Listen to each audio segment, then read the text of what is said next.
Kamusta mga ka-info? In this video, we will distinguish a holistic perspective from a partial point of view. What is a holistic perspective or holism? What is a partial perspective or partial point of view? It is important to distinguish the two from each other, especially on the part of students taking up Introduction to the Philosophy of the Human Person. So this and many more, we will discuss in this video. Are you ready?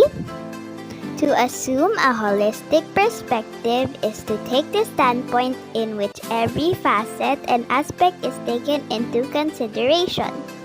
It is similar to staring at the entire picture without overlooking the minor details.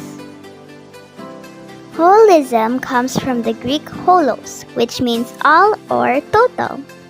Holism, in general terms, pertains to the idea that all the properties of a system cannot be rightly understood, explained, or determined by its component parts alone. But the system considered as a whole determines in a significant way how the parts function or work. In philosophy, the principle of holism states that the whole is more than the sum of its parts. A holistic perspective looks at each component part and how it is connected with one another to create a cohesive whole. Holism emphasizes focusing on the bigger picture, the totality, rather than finer details or some aspects only. It teaches that centering only on some parts results in losing the whole picture, knowing only the individual trees but not the whole forest. Holism is further explained by the parable of blind man and the elephant. Like what the parable teaches, a holistic perspective states that a limited standpoint does not possess the monopoly of truth. Instead, it holds that while one's personal take about something may be true, it may not be the absolute truth. Why? Because others' take on the same matter may also be true. So now, the question is, how does this differ from a partial point of view? Here is the answer. A partial perspective, in contrast, focuses on just some aspects of the whole in such a way that the whole is overlooked or discounted. A partial point of view also tends to consider the perceiving subject the basis of truth. A partial viewpoint is founded on the component part or parts of a whole, thus it is an incomplete perspective.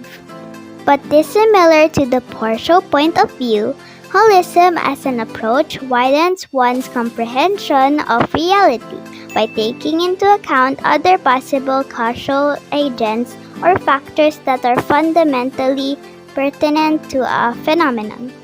A holistic perspective in the midst of so many explanatory frameworks and theories promotes suspending one's partial and subjective take on things and prefers considering what others believe. So what is the connection between doing philosophy and the holistic perspective? The answer is, doing philosophy also means striving to have a holistic and not a partial perspective.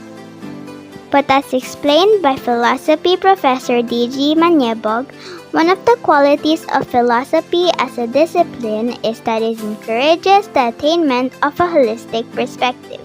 In fact, philosophy avoids being one-dimensional or partial, and philosophers do not limit their investigation to a partial object or inquiry.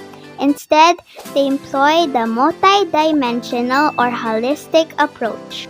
But Professor Jensen Maniebog further explains that philosophical holism does not necessarily mean merely discarding one's own perspective and saying yes to others' points of view.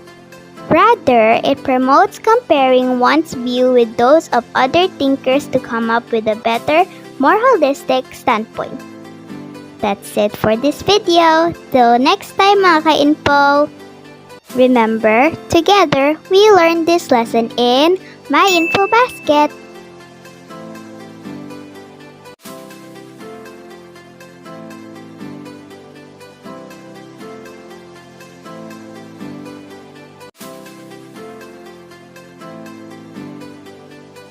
Please subscribe before commenting.